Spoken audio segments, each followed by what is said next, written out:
ചെന്നൈയിലേക്കുള്ള air India വിമാനം മുംബൈയിൽ തിരിച്ചിറക്കിയെന്ന വാർത്ത കഴിഞ്ഞ വെള്ളിയാഴ്ചയായിരുന്നു സംഭവം. ക്യാബിനുള്ളിൽ കത്തുന്ന ഗന്ധം പരന്നതിനെ തുടർന്നായിരുന്നു നടപടി. പിന്നാലെ സുരക്ഷാ പരിശോധന നടത്തി.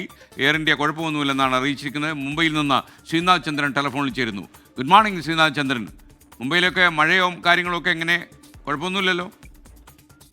ഏതായാലും മഴയൊന്നും ഈ സമയമില്ല. നല്ല വെയിൽ അനുഭവപ്പെടുന്ന ഒരു സമയമാണ്.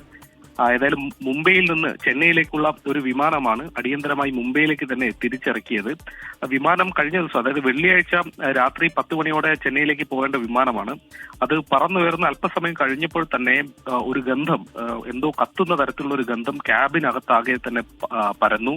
അതോടെ യാത്രക്കാരൊക്കെ തന്നെ അടക്കം അറിയിക്കുകയും ചെയ്തു. അങ്ങനെയാണ് അത് അടിയന്തരമായി തിരിച്ച് മുംബൈയിലേക്ക് തന്നെ പറത്താൻ ക്യാപ്റ്റൻ തീരുമാനിക്കുന്നത്. അങ്ങനെ തിരികെ മുംബൈയിൽ അത് സേഫായി തന്നെ സുരക്ഷിതമായി ലാൻഡ് ചെയ്തു. അതിനുശേഷം മറ്റൊരു വിമാനത്തിലാണ് യാത്രക്കാരെയൊക്കെ ചെന്നൈയിലേക്ക് അയച്ചത്. അവിടെ കാര്യമായ താമസം ഉണ്ടായില്ല എന്നതാണ് എയർ ഇന്ത്യ ഇപ്പോൾ പുറത്തിറക്കിയ വാർത്താക്കുറിപ്പിൽ പറയുന്നത്. പിന്നാലെ പരിശോധനകൾ വിമാനത്തിൽ നടത്തി എന്ന് പറയുന്നു. എന്തായിരുന്നു യഥാർത്ഥത്തിൽ സംഭവിച്ചത് എന്നതിനെ കുറിച്ചൊരു വ്യക്തത എയർ ഇന്ത്യയുടെ വാർത്താക്കുറിപ്പിലില്ല. പരിശോധനകൾ പൂർത്തിയാക്കി മറ്റ് സർവീസുകളൊക്കെ തന്നെ സുഗമമായി നടക്കുന്നു എന്നത് മാത്രമാണ് ഈ വാർത്താക്കുറിപ്പിൽ പറയുന്നത്.